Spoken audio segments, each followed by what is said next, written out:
Think and Grow Rich by Napoleon Hill. Chapter 1. The Man Who Thought His Way into Partnership with Thomas Alva Edison.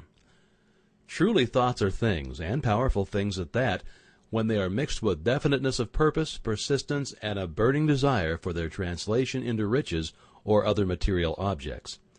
A little more than 30 years ago, Edwin C. Barnes discovered how true it is that men really do think and grow rich. His discovery did not come about at one sitting. It came little by little, beginning with a burning desire to become a business associate of the great Thomas Edison.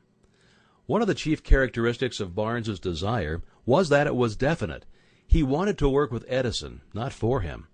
Observe carefully the description of how he went about translating his desire into reality, and you will have a better understanding of the 13 principles which lead to riches.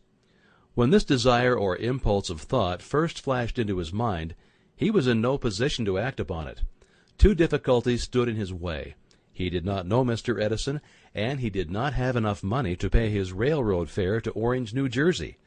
These difficulties were sufficient to have discouraged the majority of men from making any attempt to carry out the desire. But this was no ordinary desire. He was so determined to find a way to carry out his desire that he finally decided to travel by blind baggage rather than be defeated. To the uninitiated, this means that he went to East Orange on a freight train. He presented himself at Mr. Edison's laboratory and announced he had come to go into business with the inventor.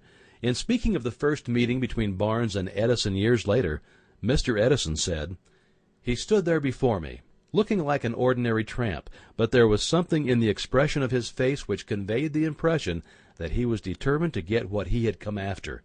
I had learned from years of experience with men that when a man really desires a thing so deeply that he is willing to stake his entire future on a single turn of the wheel in order to get it, he is sure to win.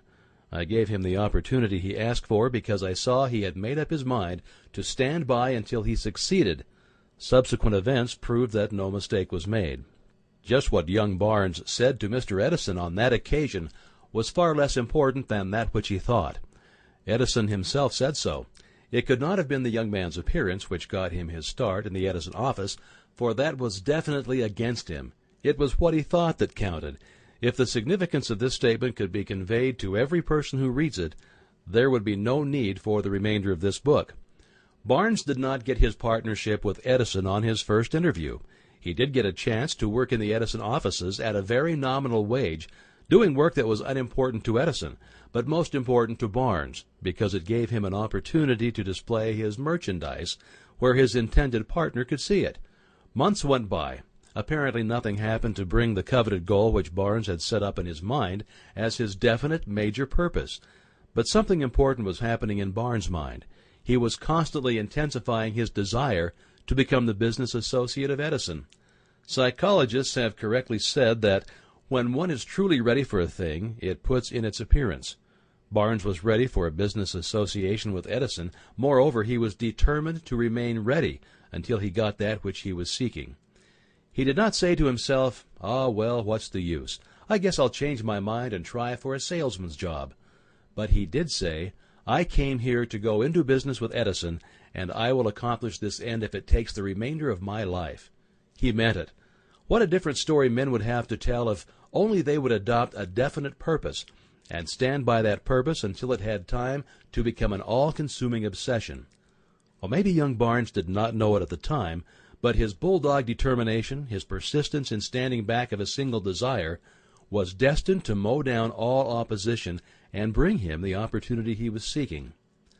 When the opportunity came, it appeared in a different form and from a different direction than Barnes had expected. That is one of the tricks of opportunity. It has a sly habit of slipping in by the back door, and often it comes disguised in the form of misfortune or temporary defeat. Perhaps this is why so many fail to recognize opportunity. Mr. Edison had just perfected a new office device known at that time as the Edison dictating machine, now the Ediphone. His salesmen were not enthusiastic over the machine. They did not believe it could be sold without great effort. Barnes saw his opportunity. It had crawled in quietly, hidden in a queer-looking machine which interested no one but Barnes and the inventor. Barnes knew he could sell the Edison dictating machine.